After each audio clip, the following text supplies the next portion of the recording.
Kalau orang Kristen ngomongin tentang Taurat, maksudnya apa sih? Jawaban singkatnya, 5 kitab pertama di Alkitab. Kejadian, Keluaran, Imamat, Bilangan, Ulangan. Kalian juga mungkin dengar nama lain seperti Pentateuk atau Hukum Musa. Itu sama saja, cuma beda nama. Nah, ada mitos yang harus kita luruskan. Orang Kristen itu tidak pakai Taurat. Padahal mereka pakai kok. Taurat itu ada di bagian paling awal setiap Alkitab Kristen.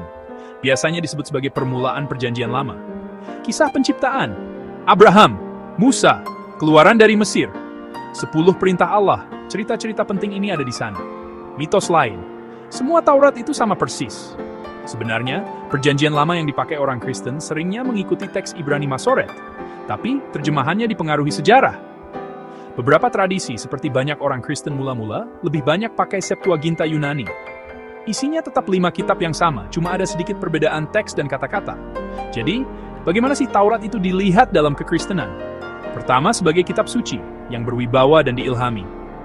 Kedua, dilihat dari sudut pandang yang berpusat pada Yesus, janji-janji, pola-pola, nubuatan. Yesus sendiri bilang, "Aku datang bukan untuk meniadakan hukum Taurat, melainkan untuk menggenapinya." Bagaimana dengan hukum-hukum di dalamnya? Aturan makanan, kurban, kode sipil. Kebanyakan tradisi Kristen membedakan hukum moral seperti 10 perintah Allah, terus membimbing etika. Hukum upacara dan kurban dilihat sudah digenapi oleh kehidupan, kematian, dan kebangkitan Yesus. Hukum sipil itu berlaku untuk bangsa Israel kuno. Orang Kristen tidak menjalankan negara dengan hukum-hukum itu sekarang. Dalam praktiknya, gereja-gereja membaca bagian-bagian dari Taurat dalam ibadah, mengajarkannya di kelas, dan mengutipnya terus-menerus. Surat-surat Paulus bergulat dengan hukum Taurat dan kasih karunia, bukan untuk membuang Taurat, tapi untuk menunjukkan bagaimana Taurat menemukan tujuannya di dalam Kristus. Pelajaran penting terakhir. Dalam kekristenan, Taurat itu adalah kitab suci yang sangat mendasar, bagian pembuka dari simfoni Alkitab.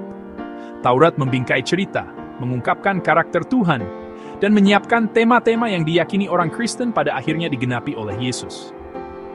Kalau kalian mau mengerti Perjanjian Baru, mulailah dari halaman pertama.